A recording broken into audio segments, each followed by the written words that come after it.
साथियों नमस्कार। कोविड की महामारी की चर्चा पुनः होने लगी है। हम देख रहे हैं कि पेशेंट्स नंबर दिनों दिन बढ़ते जा रहे हैं।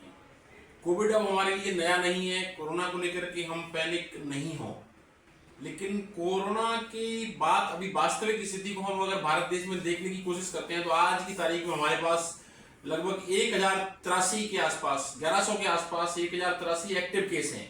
इसके अंदर हम बात करें, केरल के अंदर सर्वाधिक 450 430 केस केरल के अंदर हैं और 208 केस महाराष्ट्र के अंदर हैं। इसके बाद हम बात करते हैं अपने राजस्थान प्रदेश की, तो राजस्थान प्रदेश के अंदर लगभग 22 केस अब तक एक्टिव केस ट्रीटमेंट के लिए चल रहे हैं और 26 तारीख में 2 केसों मरीजों की डेथ की भी खबर हमें मिली है। बट यहाँ देखने वाला विषय यह है कि कोरोना के कारण जो महामारी डेथ हुई है उसमें वो लोग ऑलरेडी लंग इन्फेक्शन, एक पेशेंट टीबी का पेशेंट था जिसको कोई दिक्कत हुई थी और दूसरा पेशेंट लंग इन्फेक्टेड पेशेंट था, उनके अंदर उन दोनों रोगियों की मृत्यु हुई है। अभी बिहार के अंदर चुनाव आने वाले हैं। प्रधानमंत्री नरेंद्र मोदी बिहार के अंदर रैली कर रहे हैं। वहां पर भी ये इस तरह का प्रोटोकॉल अप्लाई किया गया है कि मोदी के आसपास रहने वाले सभी लोगों की पहले कोरोना टेस्टिंग करी जाएगी और कोरोना टेस्टिंग करने के बाद उनको आसपास स्थान दिया जाएगा या आसपास बोला जाएगा। देश के अंदर विभिन्न कोनों के अंदर भी अब कोरोना की जो आरटीपीसीआर लैब हैं उनके अंदर भी जांचों को लेकर के एक्टिव कर दिया गया है और बदस्तूर काम जारी है। राजस्थान की बॉर्डर इलाके जैसलमेर जिले के अंदर भी आरटीपीसीआर लैब को एक्टिव करके कोरोना की जांच की जा रही है। यहाँ सबसे बड़ा विषय यह है कि कोविड के अंदर अभी चर्चा का विषय क्यों, कोरोना की महामारी के अंदर क्या हुआ कि ये वायरल बीमारी है। वायरल जब होता है तो ये बहुरूपीय का रूप यानी कि बड़ा एंटीजेनिक ड्रिफ्ट और शिफ्ट के माध्यम से, वेरिएबिलिटी के माध्यम से अपने शरीर के अंदर चेंज करता है। वायरस का जो बाहरी आवरण जो प्रोटीन का बना हुआ होता है, स्पाइक्स का बना हुआ होता है, उनके अंदर ये समस्या आने लग जाती है और उसके कारण से ये दिक्कत होती है। इसलिए ही ये वायरल अपने आप में परिवर्तित हो जाते हैं। अभी जो वेरिएंट चल रहा है वो कोविड JN.1 वेरिएंट है। जो पुराना वेरिएंट था ओमिक्रॉन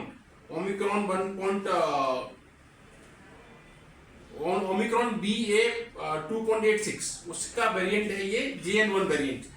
JN.1 वेरिएंट के कारण से जो लक्षण हमें देखने को मिलते हैं अभी वर्तमान समय के अंदर, उसमें सूखी खांसी है, जुकाम है, नाक से पानी है और सर में दर्द है, हल्का बुखार ये देखने को मिलता है। कई सारे लोग लॉस ऑफ सेंसेशंस, स्वाद का, गंध का, इस तरह के सेंसेशन की शिकायत भी करते हैं। यहाँ मैं एक्सपर्ट मेडिसिन स्पेशलिस्ट होने के नाते मेरे इस वीडियो के माध्यम से आप लोगों से ये कहना चाहता हूँ, आप लोग पैनिक ना हो। कोविड की महामारी के लिए सतर्क रहें, सावधान रहें और बचाव ही इसका उपचार है। वायरल बीमारी है तो सावधानी के तरीके हैं, चाहे रेगुलर हैंड वॉशिंग है, हैंड हाइजीन है और अपने एनवायरमेंटल प्रोटोकॉल है जिसके अंदर की मास्क लगाना है, साफ सफाई का ध्यान रखना है। एक अगर कोई खांसने सीखने वाला व्यक्ति है, पब्लिक प्लेस के अंदर आप हैं तो थोड़ा सा ध्यान रखें अपने आप को और अगर किसी को कोरोना हुआ है तो आइसोलेट रखने की कोशिश करें, जिसके माध्यम से हम इस बीमारी के प्रकोप से और इस बीमारी के इफेक्ट से बच सकते हैं। बात करें हम वर्तमान समय के अंदर जो JN.1 वेरिएंट है, इसके ऊपर बहुत सारी जो वैक्सीन हैं वो सब कारगर हैं, तो मुझे लगता नहीं है कि बहुत कुछ ज़्यादा सीवियरिटी हमें हमारे देश भारत के अंदर इस बीमारी की, इस कोरोना को लेकर देखने को मिलेगी। उसके पीछे कारण यह है क्योंकि हम सब वैक्सीनेट हो चुके हैं और हमारे अंदर कहीं ना कहीं कोविड को लेकर के इम्यूनिटी भी है। बट इस वायरस ने अपने एंटीजेनिक ड्रिफ्ट और शिफ्ट के माध्यम से अपने बाहरी आवरण में चेंज करके एक नया रूप लिया है जो एक कहीं ना कहीं प्रश्न बनता है। और JN.1 वेरिएंट की इन्फेक्टिविटी रेट या संक्रामक रोग अधिक है बट इसकी फैटिलिटी रेट कम है, ये भी एक अच्छी बात है। बट सबसे बड़ी चीज मैं ये पुनः कहूँगा, सावधानी रखिए, सतर्क रहिए और बचाव के तरीके हैं, चाहे मास्क लगाना है और भीड़ भाड़ वाले स्थानों से बचना है और इसके अलावा अपने आप में पेशेंट और उसके बीच दूरी रखनी है। इसके माध्यम से हम बच सकते हैं और ठीक हो सकते हैं। धन्यवाद।